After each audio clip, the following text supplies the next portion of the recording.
সেই সময় বামদেব এত প্রসিদ্ধ ছিলেন না। বামদেব নিজের হাতে মাকে সাজিয়ে নৈবেদ্য ভোগের সব উপাচার একসঙ্গে মেখে নিজেও খেতে লাগলেন আর মাকেও খাওয়াতে লাগলেন।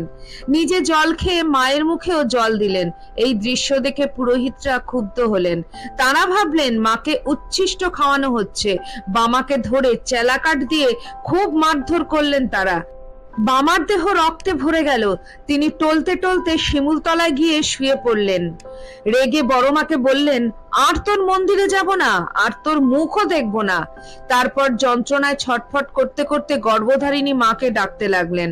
গর্ভধারিণী মায়ের কানে এ খবর পৌঁছলে তিনি দৌড়ে বামার কাছে এলেন। কাঁদতে কাঁদতে বললেন, তোর খুব কষ্ট হচ্ছে বাবা? বামা হাসতে হাসতে বললেন, তুমি যখন আমার ক্ষতস্থানে হাত বুলিয়ে দিলে তখনই আমার সব ব্যথা মিলিয়ে গেছে মা।